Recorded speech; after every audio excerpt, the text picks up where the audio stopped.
As promised, here he is, your favorite right fielder's favorite right fielder. It's Kyle Tucker on Father's Day. And Kyle, we took a look at the starting lineups just a little bit ago, and you're not in the lineup today, a little day of rest. But to suit up on Father's Day in front of all these fans here at Wrigley Field, what does that mean to you, man? It's awesome. I mean, any day that we get to suit up and play in the big leagues is special. So being able to do it, on Father's Day or Mother's Day or any sort of holidays is pretty special. And all the fans are going to come out today, bring their whole families and fathers, sons, and their whole kids, whole gang, and just have a good time at the ballpark. 15 games over 500, game number 72 about to take place in just a little bit. When you look at the potential of this team and how good you've been so far this season, where's the ceiling at?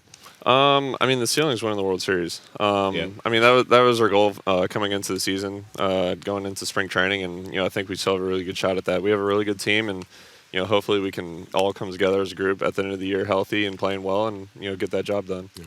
The discussion about the World Series, I asked Craig Counsell this the other day because it feels like even coming into spring training, you guys have been open about talking about that being the goal. What was your feeling coming into this team and what the conversations were like around just being very deliberate and saying, this is what we want? Pretty much that. I mean, our goal still would come in and win a World Series and, try and come out and play every game hard and try and win every single game. So, we don't want to just kind of show up and play and go home at the end of the day and whether we win or lose, and not really care. I mean, we want to come out and play well and, put on a show for these fans and win games for them. And, if you don't really want to do that, I don't see the point of showing up to the park, Yeah, I get that. How about showing up during the day? Counsell has said that actually he thinks it can help a guy's routine because you have to be more efficient. You're not going to show up at 7 a.m. like every day on these days. Describe your routine and maybe how it has changed with the day games. The day games, it's probably helped just coming into the season from spring training because we pretty much just play all day games then. For the most part, you just come in and do your work, make sure you're ready for the game, and you kind of just get on a routine of it and just keep it going. I mean, we got to come out and play, whether it's at 7 o'clock, 1 o'clock, or 4, whatever the time is. You got to come out and perform and put on a show and try and win games. Did you catch yourself on the screen there? Did you like it? He has to. It's a couple knocks. I got to ask you about, you've been here a couple months now. Have you got acclimated to Wrigley with the foul line being close to the wall and you're out here and right? Have you gotten acclimated to the point where you're very comfortable out there? Because when you actually get a chance in Philly, you had a chance to go into foul territory, whip a ball to second base, throw a guy out. Here, you got to play a carom or something different. Yeah, as you can tell, there's not much foul ground. The foul line's basically the wall. And no padding. Yeah. Well, it's a little bit. A little bit. Not really. Enough. The padding on the wall behind you is just some ivy, like leaves and stuff. And then right behind that, there's brick. Yeah. So that part's always not the best, but you got to go out and try and make a play anyway. So, here it's a little different. You got, sometimes the sun's in your face. It's pretty windy, the, foul territory stuff. But you just got to do your best and kind of, over the course of the season, I felt obviously a little bit more comfortable just trying to get used to the stuff and just kind of knowing how things play.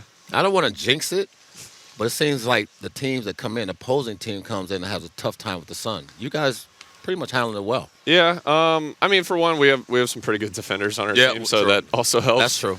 But yeah, some days it can get really windy and the sun's right in your face on a high pop-up, so you're running all over the place trying to catch this ball and just everyone's diving all over the place. But, I guess we're somewhat used to it, so we kind of know how to play. And, there's so many flags around here. You just always try and take a peek at it just to make sure that, if there's a ball hits my right, it's probably going to drift back to the left, so you can kind of adjust as you see it. So that's just kind of how things go. I never thought when I was playing right field here, I should just be like, man, I just hope it don't hit to me.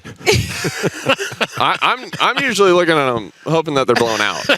So we've had a few days like that, but hopefully we have a few more. It's crazy. Okay, Dave, since we're on the topic of defense, you take a look around the outfield. Ian Happ, Gold Glover, PCA, on the cusp of his first. You have one in your trophy room. So how much easier does it make your job to do when those guys are doing what they need to do? It definitely makes it easier on us having PCA in center because he just loves running down balls all over the place. You don't have to worry about as much of the distance in the gap because he can cover so much ground out there.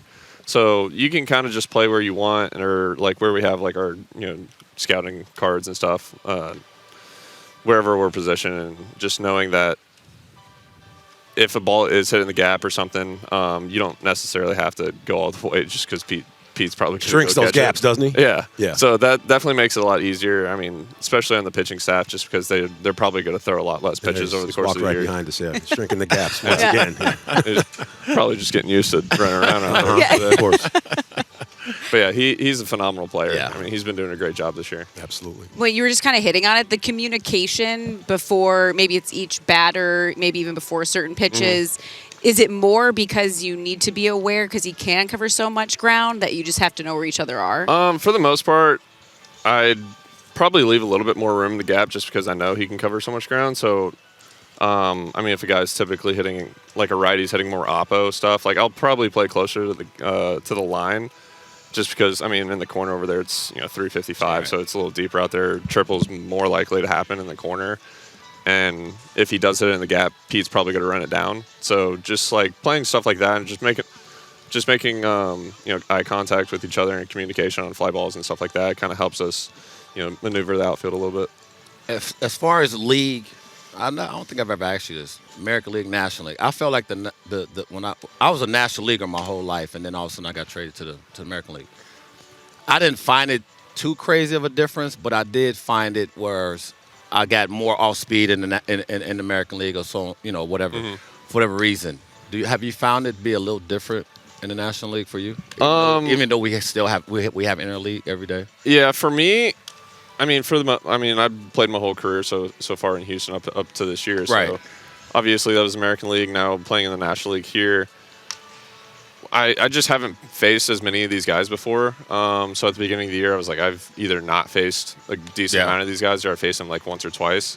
So a lot of the times I'll try and talk to Hap or Pete or Bushy, like the lefties that'll hit, just to kind of get an idea of what it might look like and stuff like that. Just because I'm not as familiar with that, and just kind of go up there with. Relying on them, along with like some of our video and scouting stuff, just to have at least as much preparation going into the at-bat as possible. And then, obviously, the more that we'll play throughout the year, the guys, you kind of just get a little bit more familiar with them. Kyle, ring finger. Tweaked it a few games back. How's it doing right now? And with the weather like it is, if it's feeling good, are you going to campaign to Craig to say, hey, can I get it in the starting lineup today? Because I see the All-Star campaign shirt going on right there. You know your picture's on the back of that, right? Yeah. I mean, we got a lot of guys on here exactly. that can play in that game. Okay. So, but it's all right. I mean, it's doing fine. I mean, I'll go take at bats if I need to. Okay. So. Nice. Well, hopefully we will see you get a pinch hit at bat by the end of this one in a blowout fashion W. Kyle Tucker, go get those votes in for that Midsummer's Classic in Atlanta. Kyle, always a pleasure catching up with you, man. I'm going to reach over at least there and give you a dab. Are we going to dab? Good stuff. Thanks. Oh, you want that? Yeah, you got to finish that one up. We went over that. You got to finish the snap. Come on, big dog. That's how you terrible. do it. Yep. That's Thank you, all-star man. status right there. Kyle, thanks, man. Yeah, thank you.